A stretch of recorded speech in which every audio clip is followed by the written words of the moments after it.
listening to the Trossachs Wild Apothecary podcast, Yoga, Herbs and Wild Food, with me, Rox Madeira. And today I am talking to Sarah Wheatley. She's a psychotherapeutic counsellor, parent-infant therapist, and a parent kind developer. And we're talking all about parent and children's and infants' mental health and mental well-being during this crazy pandemic time. And we're also going to talk a bit about some tips and tools and techniques that you might be able to use, and just about giving yourself a break during this crazy time. So if you want to contact and book an appointment and talk to Sarah, I've put all her details in the show notes so you can contact her directly. And if you're interested in using yoga as your resource, I'm running by donation yoga classes which are trauma informed. We're focusing on developing the core and pelvic health, so they're specifically good for postnatal mums, but also that as postnatal at any stage.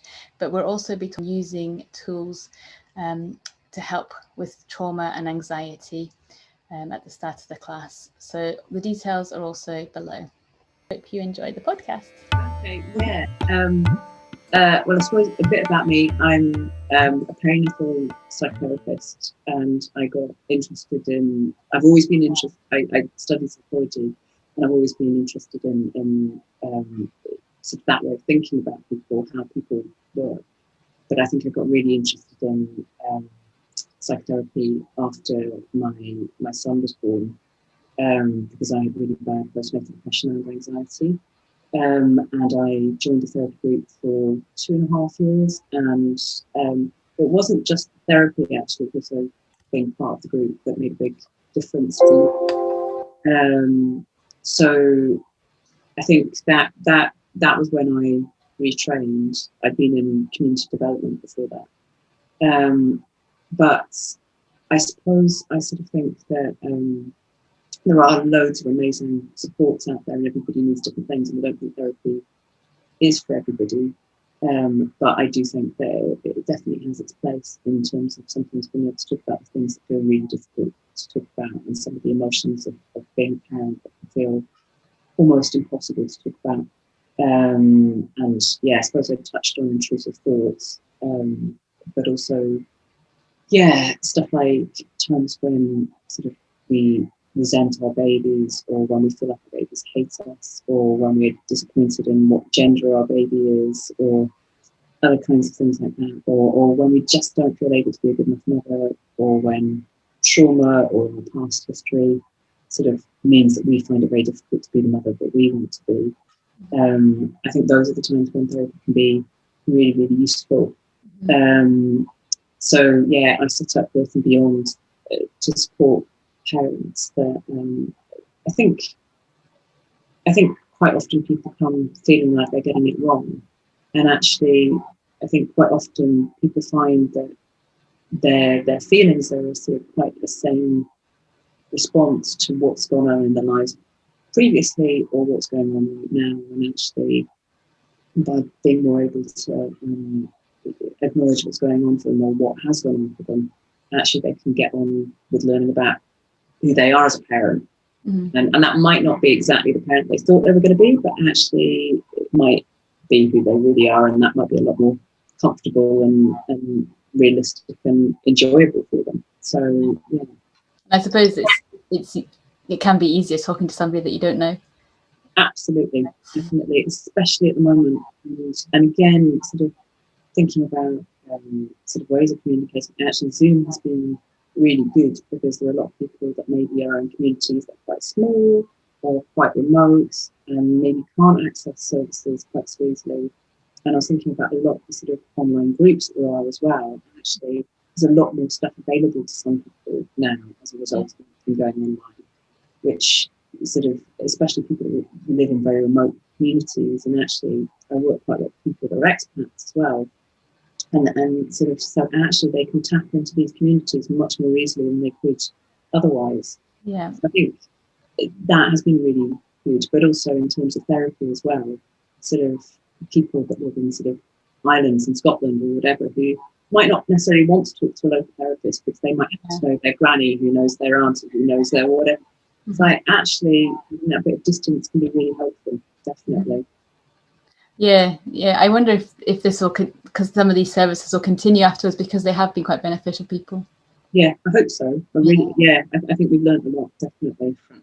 So I think I was thinking of kind of talking about like tools and things to give people, and just because you talk about children's mental well-being and things, so maybe talking around that, about giving reassurances, maybe.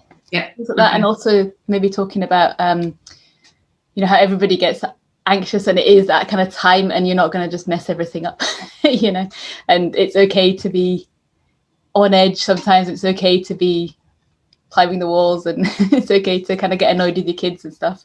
It doesn't make you a bad parent. No, absolutely, no, definitely. And actually, that's just maybe a sign that you're a good parent, actually, sometimes. So you actually worry about it, don't you? And you're actually thinking about it, noticing that. Yeah, exactly. If you're caring about it, then that's the important bit. But that's the bit that causes distress, really, I suppose. So yeah, exactly. Well, the other thing that I was thinking of, the thing that sort of I thought might be worth mentioning, and I don't know what you think, is that actually I've noticed there's a massive increase in intrusive thoughts in mums with young babies, and I think sort of my wondering is whether that is because actually there's just not enough resources, and so they literally are feeling very much at the end of themselves, and very like there is nowhere to turn, because there is nowhere to turn and there's no support. And so actually their brains are quite naturally going to worst case scenarios. But obviously that's really, really distressing if you don't know that intrusive thoughts are actually your brain trying to process stuff. Can you elaborate on intrusive thoughts? Well, a lot more mums are having awful images of themselves hurting their babies or harm coming to their babies.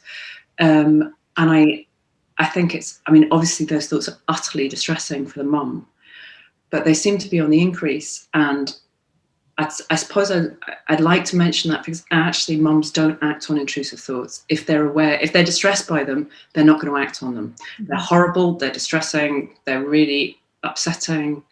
They're not good to experience. But actually, if you can take away the fear, that means that you're going to do something awful to your baby, because that is one of the most awful things to feel, obviously. But I think it's because mums are literally so at their limits that actually, quite rightly, their brains are going, I'm at my limit. What happens if I hit my limit? Is this what's going to happen? Like, is it sort of, what happens if I can't look after my baby anymore? What happens if I sort of, there is so little of me that I become dangerous to my baby? So that's what their brain's going to. Sorry. No, I was just going to say, I think it's quite understandable in the climate of everything that you're hearing about as well, that, it's constantly, the virus is getting worse, this is happening, that's happening. So it's understandable that you're on edge and getting heightened and thinking about these things. And also when you're talking about you can't go anywhere, you literally, you kind of feel very much like kind of enclosed in your house, which, because you are, aren't you? Yeah. But if I mean, we're not meant to do it, just two people looking after kids. So if there's only two people or one person looking after a baby, or more than one child, actually there is a limit. You do have a finite limit. You can't just expand and expand and expand and have endless patience and endless sort of resources, internal resources available to you. You do hit a limit. And so I think that parents, where they would probably hand the baby over to somebody else, or where they would sort of go and speak to somebody or something like that, they don't have that support. Or where they would talk to a friend and go, I'm really struggling with this, and the friend would go, look, I'll come over and sort of, I'll look after the baby or whatever. There aren't those outs, there aren't those sort of informal ways of just getting a bit of support. And so I think there is so much pressure. There is so much pressure on not just mums, dads as well, but it is falling a lot on mums. And I think that is why mums are feeling really, really scared of what will happen if there isn't enough of them, because there isn't anything else. They are the bottom line at the moment for most of these children. And that's not an okay place to be in. Like, that's when mums break. And are you finding that across various ages, from birth up until up into school Yeah. as well. Yeah. And when people talk about it takes a village, I don't think it's about actually the child needs the village. It's the parents that need the village in order to get the support to be able to parent the child. The child doesn't themselves need the village, but they need their parents to have that support in order to be able to look after them.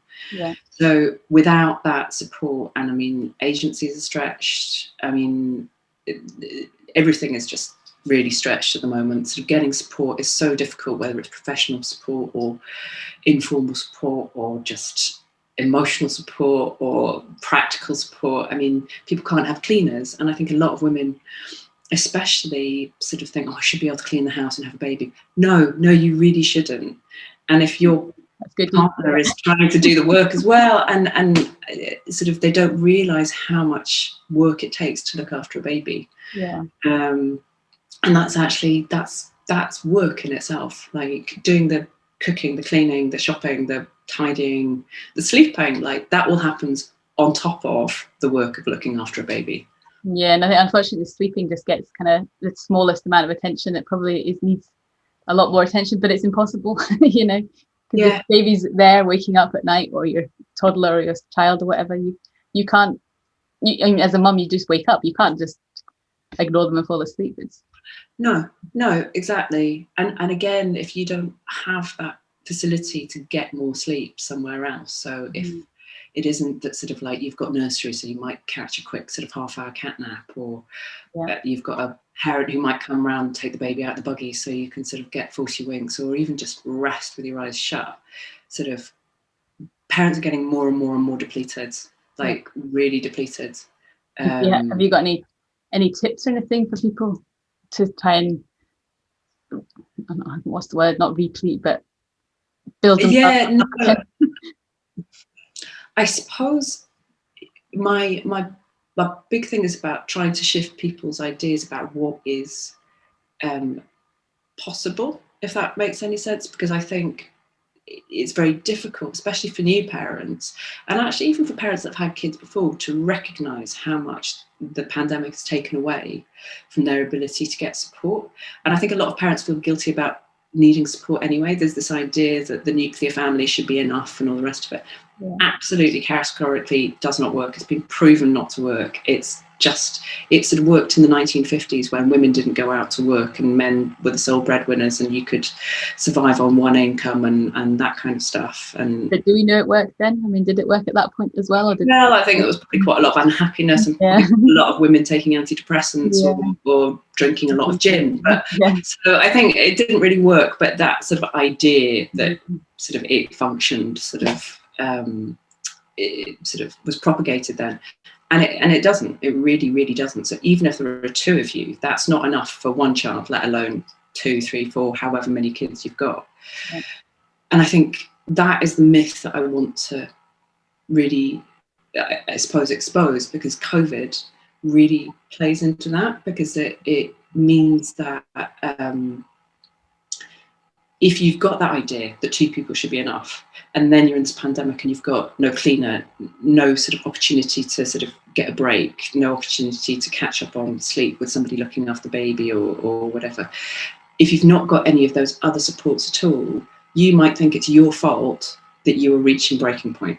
And you might think it's your fault or even your partner's fault. It can cause a lot of resentment, because you sort of think, why is he not pulling his weight? And he or she is probably pulling their weight as much. I mean, they might not be, because that's another issue as well, but actually, I think 2 people is not enough. It's really not enough. So that's the big thing that I would like to say, is that sort of actually you have to cut things out, and you have to bear a certain amount of disappointment that things can't be the way you want them to be. So the house really might have to be disgusting, and I say that with a full horror at myself of when my house feels disgusting. But that's actually about survival. It's the most important thing is to keep hold of your relationships and stop yourself from breaking in this. So that is the priority. That's the absolute priority. Everything else can just about get put back together. But I think letting go of that kind of perfectionism a little bit, of like what you're saying, of having the house perfect and having it Yeah, I mean, it's really difficult because I sort of think I really understand that actually for a lot of people that's a real sense of control and it really helps them. So I think there's something about acknowledging that it's really painful sort of to have to let that go, that is actually really, really, it feels really upsetting. But knowing that you're choosing to do that in order to make sure that there is enough of you to look after yourself and your family means that it might help that be a little bit less painful, if that makes any sense, because that is your choice. You are acknowledging the pain. But it's not necessarily just cleaning the house either. I mean, it can be anything else, couldn't it? Any other little thing that you can maybe let go of to focus on something else. Maybe I think mums, they put themselves last quite a lot, but you need to fill up your well before you can then, give it to somebody else. So kind of you need to somehow find a little bit of time to nurture yourself a little bit, even if it's that, like, phoning somebody on a Zoom call and just saying, even not even talking about the stress, just talking to somebody about just anything, what's happening, did you watch TV yesterday, that kind of makes a difference, I think. And also then just going for a bath, or even just like going for a walk, or I mean from my side I'd say things like having like an essential oil that you can smell that just makes you think calm down, or having a cup of tea, or something like that, just for that moment, take you away from the craziness. No, I think absolutely. And I think you said something really important, sort of like, and I think oils are sort of, smells are really good, something that helps you feel safe first of all, because we've all got different things that help us feel safe, and acknowledging that actually we're all in a state of anxiety, as you said before, and all our nervous systems are in a state of just moderate anxiety. And I think everyone, that plays out in different ways. You'll notice some people getting more angry, and some people getting more tearful, and some people getting more withdrawn, but we're all dealing with this sort of this underlying fear of threats going on all the time. So I think, you're right, safety is really important. So smells can really help with that. If you've got a smell, if you've got a sort of like image of a place or a time that you felt really safe, positive photos, they can be really helpful. Some people find particular clothes make them feel really good. I've noticed that I make sure that I wear a really nice pair of socks every day. They feel really fluffy. I've like, my sock budget this year has been huge, but it's like I can't believe I've been missing this. But I'm like, I've discovered these sort of like part wool, part cashmere socks, and there's something so lovely about wearing these really nice socks that I feel like I've just given myself a bit of a treat whenever I put them on. So that, but also really stupid and stuff like you said, and it doesn't have to be really big. Having time to do sort of basic self-care as well. Like I was thinking the other day, I finally found the time to sort of pluck the hairs out my chin. You know what I mean? And I was like, actually, that made me feel so much better about myself, because I'm vain enough to care about the fact that sort of, even though people can't see it on Zoom, I can notice them. And I was like, I just needed that 5 minutes to just look after myself. So it's those things, they all really matter. And for some people it might be watching sort of first dates on TV. For some people it might be getting a chance to sort of start to read a book or listen to an audio book or something like that. But audiobooks, I find audiobooks, because I never get a chance to read a book. And I've said this to other people, because people, they say, oh, I really want to read a book, and I think people forget about audiobooks, and I find them really helpful. Like if I just need to switch off for a minute, if I'm cooking, or even sometimes when I'm putting the kids to sleep and I have to just lie there beside them, if I just lie there, I find I'm thinking about loads of things. I need to do this, I should be doing that, why am I just lying here next to you? If I just listen to an audiobook, then it's like I can lay there for as long as it takes to get sleep, but I can just, I'm away in like some other place, another visual, another, that just really, so that's genius. I find that really helps me. So it helps keep you there without feeling impatient with your kids, because you're putting something out of it that's actually for you. Yeah, and I mean, I can still talk to them. It's like if they need to talk, I can still talk to them. I can take an earbud out, I can hear them, but it just takes away that anxiety of just having to struggle to put them to sleep. Yeah, no, that might help other people. No, well, I think that's it. It's also personal, and I think there's something also about using all your senses, because I think we forget how actually we use our bodies to help us deal with anxiety quite a lot. Yeah. So helpful, and yet smell really helpful, sounds really helpful. So music, stuff like that, really helpful. Audiobooks, really helpful. And I was going to talk about sort of exercise as well. And I think a lot of people think about going for a run. And actually, I'm going to say running can be really good because it gets your endorphins going, but it also raises your sort of adrenaline and stuff like that, which are the hormones that you get when you're stressed.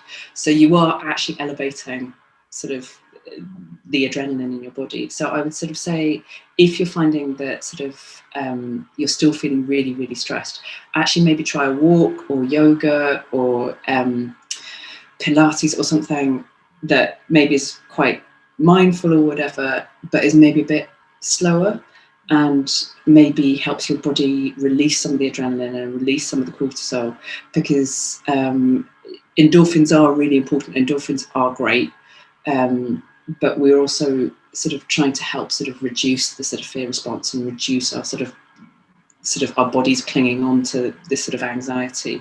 So things that help calm you down might be really, really helpful as well. But as I say, I'm not knocking the importance of endorphins. Like, they're really helpful too, but yeah, everybody's got a different way of balancing it. And I find that sort of I do love running when I can, but actually if I'm feeling anxious, I find that running sort of almost gets me higher, if that makes any sense, rather than helping me come down. So yeah, I think that depends as well. It can depend on how you deal with trauma and anxiety, because if it manifests in you as being very anxious, I think having something that's calming is quite good. But if it manifests you as being like disassociated or like depressed and slowing down, maybe something a little bit uplifting. I mean, that could still be in the form of as a yoga practice, because you've got practices that move a bit faster and are more uplifting, or running or something like that. So I think you can. Yeah, it depends on different people, doesn't it, and on how you're feeling. Absolutely. Yeah, I mean, I think that's it. So it's I suppose we're being really unhelpful here and saying no one thing suits everybody, but I mean that's it. It's all individual, isn't it? Yeah. It's so personal. It's so personal, and it might take a while to figure out what works for you. Yeah. And I think there was something else you were asking about, tools earlier, and actually no, because I was thinking there is a lot of trauma at the moment. That sort of just even the idea of sort of how you're going to give birth and sort of the increased sort of stress on that is increasing a lot of anxiety for people. And I suppose some of the techniques that we talked about just there, but also things about having almost like a sort of toolkit of stuff that makes you feel safe, that you can come back to. So smells, photos, sort of a bit like a comfort blanket, if you know what I mean. So you think about a child's comfort blanket or whatever, it's not just the thing itself, it's the way that it feels when they hold it, it's the way that it smells when they hold it next to their face, it's the sort of texture between their fingers. There's so many different aspects. So trying to put stuff together, and that might be sort of songs from or music from particularly memorable times in your life, and it might be taste, it might be particular foods that sort of remind you of like particularly good times in your life, but literally sort of have your box and go, there will be times when I'm just feeling like I'm feeling a bit dissociated, or I'm feeling a bit panicky, or I'm being taken back to that situation that was really scary. And obviously that's not to say that you don't need support and you don't need to get looked after, and that you don't need other tools as well. But I think there's things about making sure that you can help your body cope with the impacts of trauma, because actually sort of dealing with everything in your body is when you don't have enough support, it's really, really hard. Yeah, I can't imagine. I think know I can't imagine actually having a baby at this time because I think when I had my children, I didn't, well, the first one, I didn't know what to expect. It's just so unexpected. You cannot imagine what your life's going to be like afterwards. And I think it was important for me having people coming to visit me. So I think it must be very difficult for people now. Yeah. They can't have anybody come to see them and take the baby for a minute, and like your life is so completely different and so completely turned on its head that you can't even imagine it beforehand. Yeah. And that's not to freak people out or anything, but no. Well, I think it's really difficult for people to separate how much of what they're experiencing is due to COVID and how much of what they're experiencing is due to becoming a parent. Because as you say, it's such a period of transition. Your identity gets shifted, your relationship with your body gets shifted, your relationship with lots of people around you gets shifted. I mean, everything gets impacted by this. And so, as you say, it takes a while to sort of learn about how to do this and how to be this new person, except you're still the same old person, but you're doing things differently. And you sort of fight. There's a fight between the new person and old person, because you kind of have to let go of that old person in a way to accept the new, or discover the parts of you that actually are maybe going to be more prevalent now. And there's so much going on. And I think, again, a lot of parents don't realise how much that's being impacted by COVID. That makes it so they're sort of struggling with this new identity. And I suppose it comes back a bit to what I was saying before about sort of this idea that the nuclear family is enough. If you've got the idea that the nuclear family is enough and you are struggling because there just isn't enough support for you, you might have this idea that actually it's because you are failing as a parent rather than actually because you're not meant to be doing it this way, because the things that are meant to be there to support you during this really difficult transition aren't there. So it's really difficult, I think, for people to separate out, and it's having a real impact on people's sense of identity, I think, as parents, because they think they're failing somehow, getting it wrong, and actually they're doing one of the hardest things at one of the most difficult periods in our history. So it's almost impossible. But people will get through it, and there is going to be an end to this at some point. And I think, as you say, it's really important to keep on saying we are in a pandemic. This is not normal. This is not how it should be. Actually, all bets are off. You just have to get yourself through this. Like, don't try and parent the way you expected to parent. Just try and make sure that you're okay, and that sort of your baby, your children are okay, and your relationship with them is okay. And that is actually what is going to get you through this. The other stuff can get sorted out. And actually that sort of touches on something that we'd sort of mentioned in the emails, the sort of the impact on babies and kids. And obviously a lot of parents are really, really worried about the impact on their children. And I think obviously it's different at different stages what kids need and all the rest of it. But especially at the very baby stage, actually babies don't need a lot of people around them. They need to be learning about feeling safe and secure, and they can do that with one person. They don't need loads of people around them to help them know that sort of actually if they need something, somebody is going to come and try and help them and try and be there for them. And all these mother and babies groups actually generally are there to support the mums and the parents. They're not actually there for the babies. The babies don't need loads of stimulation and stuff. And there's this amazing film called Babies, actually, and I can't remember. I think you can find it on Vimeo. And it was about 4 years ago. I might try and find the link and send it to you. But it shows 4 babies from 4 totally different cultures, and they're all sort of roughly born at the same time, and so they're sort of at the same developmental stages. And even though their cultures treat them really differently, one of is Mongolia, I think, one is South Africa, one is New York, and one is Japan, I think. I could be getting that wrong, but I think that's what they are. And all these children are treated totally differently. Like some of them sort of are sort of more more stimulated, given loads more. The baby in Mongolia is literally wrapped up and unable to move for about 6 months. Like they just because it means they can shove it in the papoose. It isn't going to like wander off and get eaten by one of the animals. They literally, it's sort of absolutely. It still learns to walk and crawl and do all the same stuff at the same time. And I think what's amazing about this film is it shows that actually babies will use whatever they need to develop. Like they are programmed to find ways and take stuff from their environment to help them develop in ways that they need to. And unless you are keeping them in a black box, they are going to find stuff that is going to sort of, that they're going to be able to watch, they're going to be stimulated in different ways. And I think we really over emphasize the amount that baby needs to be stimulated. And that's not saying that obviously sort of babies can't be stimulated to do more and more and more, but actually that's not really what they need. What they really need is to be building relationships and learning about how relationships work and feeling safe and secure.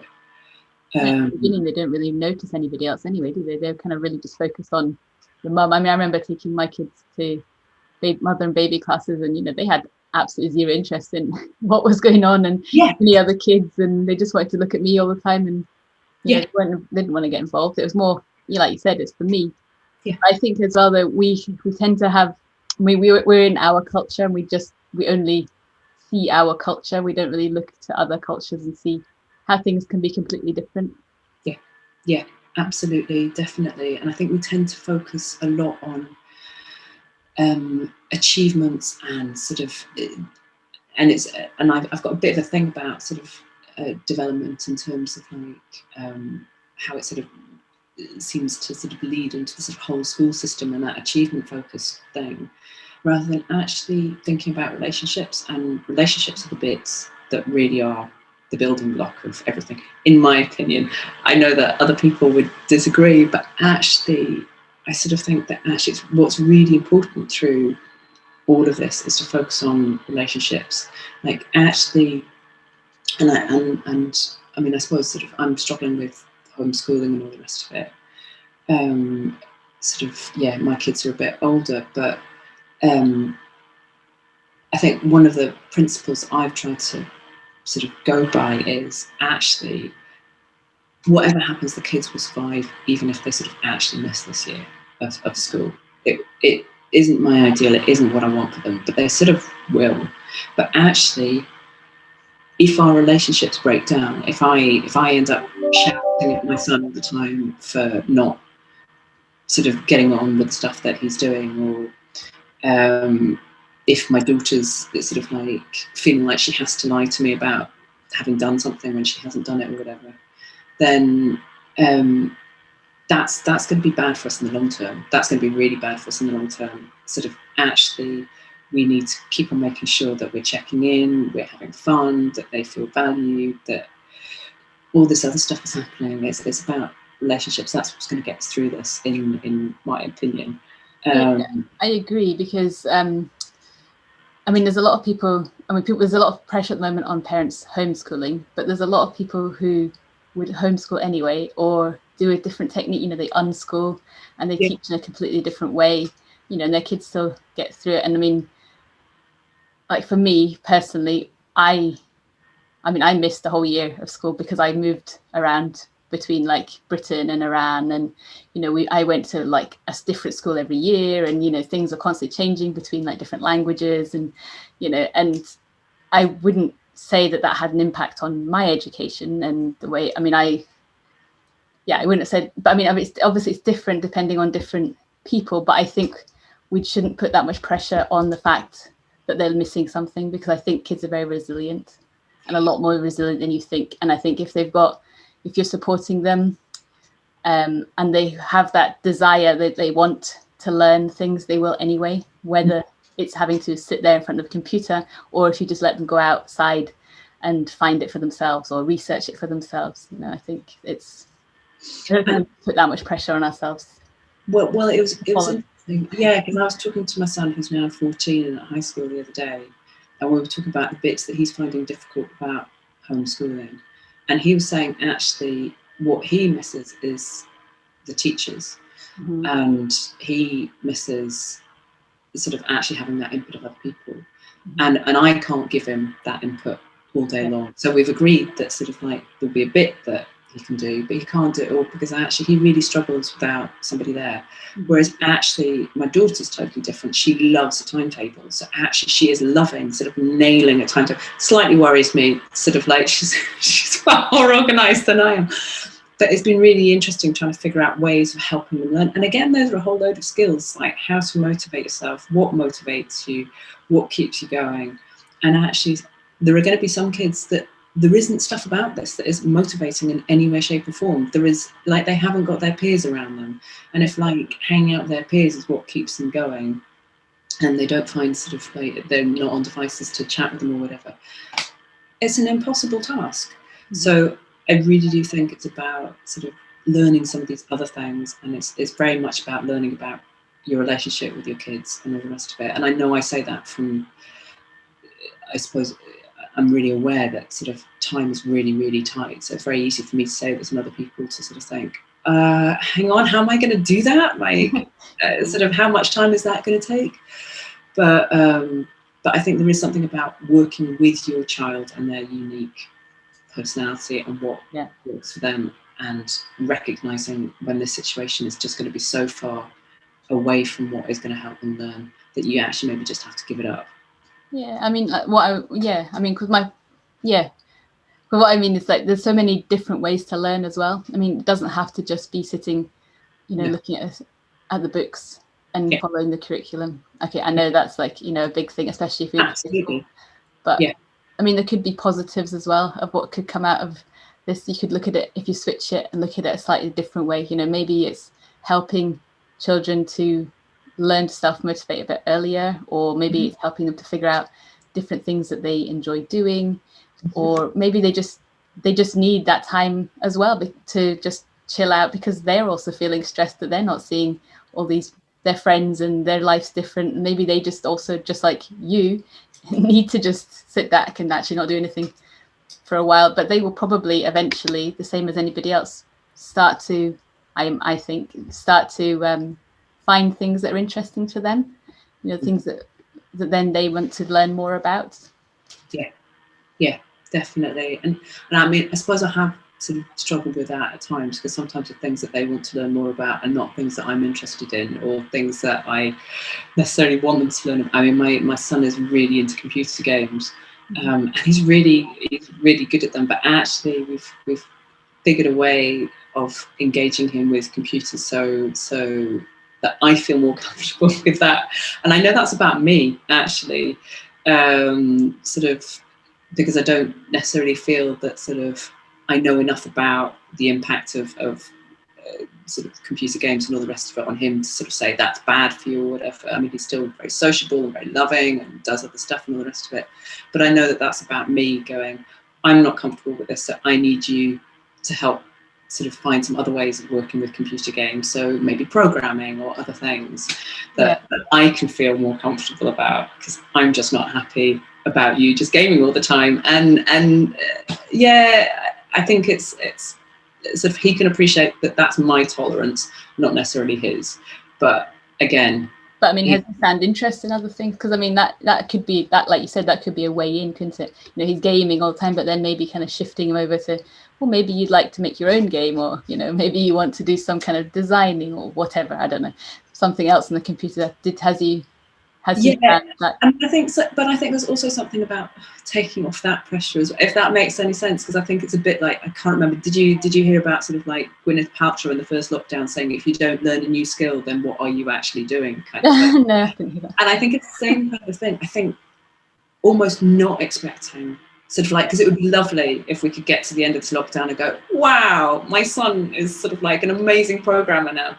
He might not be. He might have really well developed thumbs, but hopefully we'll be still close enough that we won't have fallen out over the fact that I find it deeply uncomfortable that he spends so much time gaming. And I suppose like in some way he'll be there. I mean, you are learning things, I suppose, when you're gaming, maybe.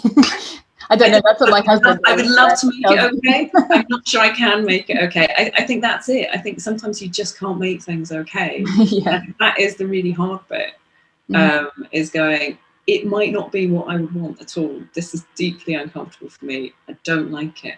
But actually, if our relationship is going to survive, I might just have to tolerate a bit more of him gaming than I would like to, because I want to still be getting on with him. He's 14 years old. He's at that stage where if he starts separating from me too much, it's not going to be good. He's not going to be around for much longer. So, not that I want to sort of say I'm okay with this, but at the same point, I might just have to be okay, or I might just have to accept that it's going to happen as well to a certain extent, and I can fight him on it all the time, or I can just name my discomfort and we can keep going with our relationship. Yeah, so balance, I suppose, isn't it, as well, between what you're comfortable with and what he's comfortable with. Yeah, definitely, and we're not always going to agree. Yeah, especially not as teenagers. No, definitely not. But yeah, I think trying to make everything okay is not going to happen. I think there is a lot of discomfort around, and actually accepting there's a lot of discomfort around. So there will be lots of times when parents will lose their rag, and there will be lots of times when you feel like you don't get it perfectly sort of right. And I think what I find really, really reassuring is the paediatrician Donald Winnicott, who is often quoted about the concept of the good enough mother. He was saying, actually, it's really important that you're not a perfect mother, because actually having a perfect mother who sort of perfectly accommodates all their child's needs, who gets it perfectly right, means that the child doesn't learn to develop a sort of tolerance for difficulty, a tolerance for frustration, a tolerance for disappointment, a tolerance for boredom, a tolerance for all these kinds of things. And actually, we all need that. And actually, the research, and I'm going to really struggle with remembering where it was, so I'm going to have to look it up afterwards, shows that actually you only need to be a perfect parent 30% of the time. Oh yeah, I heard that as well, yeah. And I thought that was great. Very reassuring to people. It's so reassuring, isn't it? Because you sort of think, actually, 70% of the time I can get it wrong. And actually, one of the most important things you can show your child is how to get it wrong, and then try and make it right, and then sort of repair that rupture. So sort of me screaming at my son about the fact that he's on sort of his devices for the umpteenth time and I'm really hating it, and then sort of turning around and sort of going, right, okay, this is my fear. Like, actually, you have done all your chores. You have actually sort of like phoned your granny. You have actually sort of eaten healthy food today. You have actually been out with the dog for a walk today.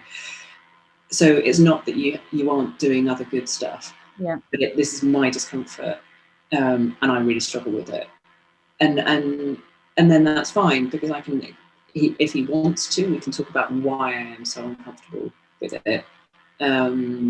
But yeah, it means that sort of he knows that I respect that he's a different person, and I can't know everything, and I can't get it right all the time. I recognise that me shouting at him is not necessarily the best way of dealing with that at all.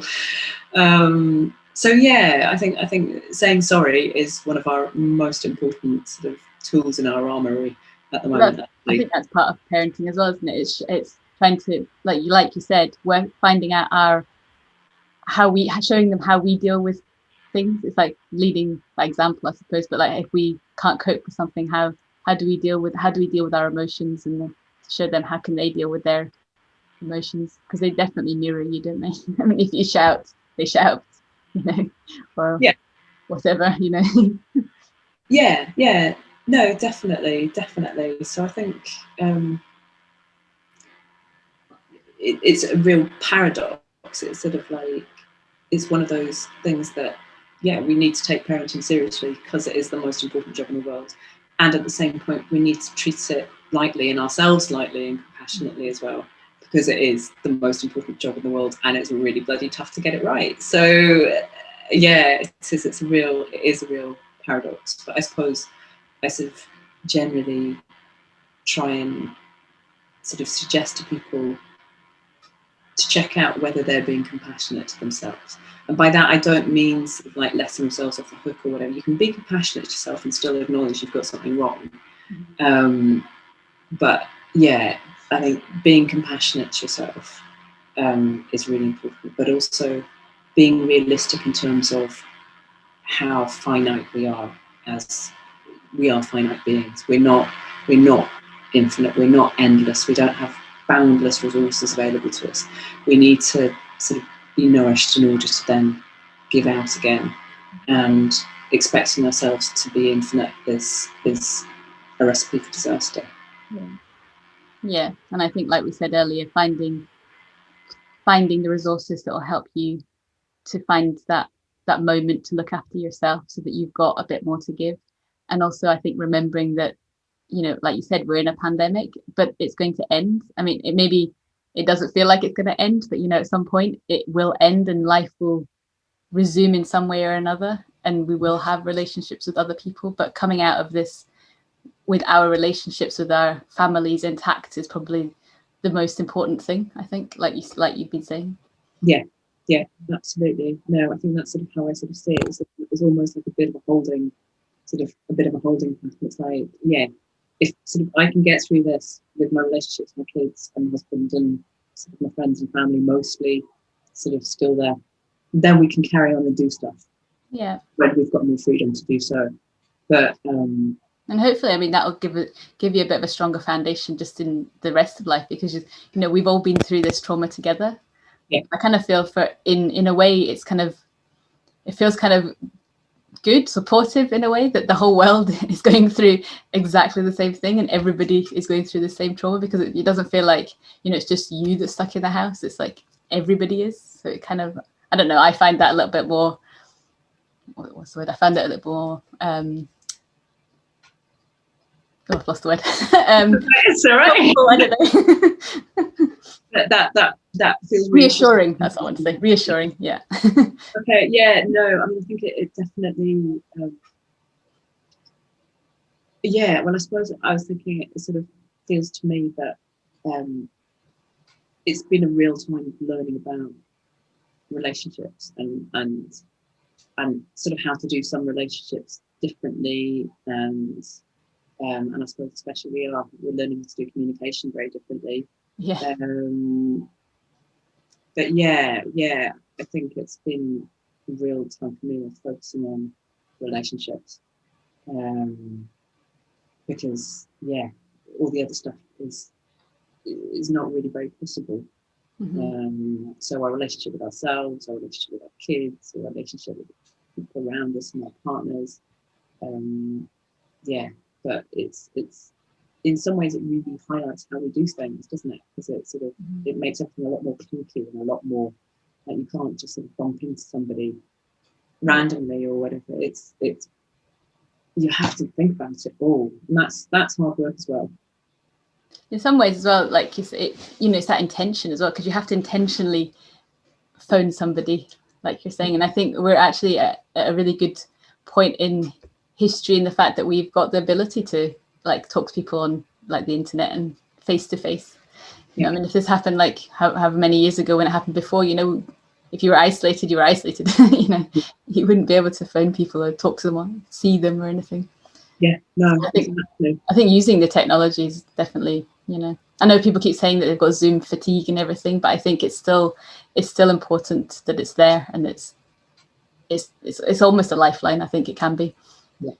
Yeah, definitely. Yeah, no, I think you're right, and again, we're getting more creative with it, and not just Zoom, but sort of different methods of communication. Yeah, definitely. And can people just get in contact with you to book? Yes, absolutely. I have a website, birthandbeyond.com, and I've got some stuff on my blog that hopefully is useful for people. I do one-to-one therapy. I also do EMDR, which is useful for trauma, especially. And I also do this thing called video interaction guidance, which can be really helpful if you're worrying about your relationship with your child or your baby. Actually, it's a really useful way of sort of generally learning that you're doing a great job is the short of it. It's a really positive experience, and they use it quite a lot in mother and baby units actually for bonding issues. Is that, are you videoing your relationship, or? You literally are. It's brilliant. Basically, the way it's working online at the moment is you video an interaction between you and your child, your baby, and that can be reading a book or feeding or playing a game or something like that. And then I analyse that and I edit like literally up to 5 tiny micro moments together. So those micro moments would be a maximum of 10 seconds. And in those edits, I will be noticing what you did to set up positive interactions with your child. So it might literally be as subtle as like watching a mum sort of shift her body, or sort of seeing something out the corner of her eye or whatever. Or it might be that sort of her baby makes a noise and you don't really notice the noise, but you notice the mum turn or whatever. So actually what it shows parents is that they do more than they think they do, or they're noticing more than they think they are. And it's sort of incredible because people don't notice what they do. Parents don't notice what they do. They really don't realise how much they're taking in about what their child's up to and what's going on.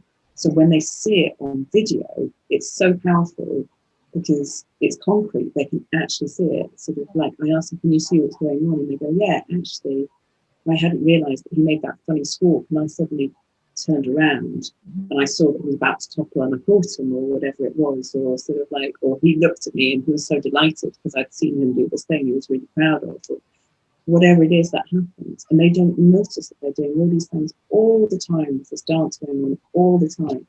So if you can show them these tiny moments, they're like, wow, and they can start building on it and noticing it more themselves. Anyway, that was very complicated, but as you can tell, I quite like it. I think it's a really, and I think what's really lovely is that the parents then get to keep that. They then have those things for being able to remind themselves, I can do this. This is what, sort of like, this is on camera, sort of like without me even realising I was caught doing these things.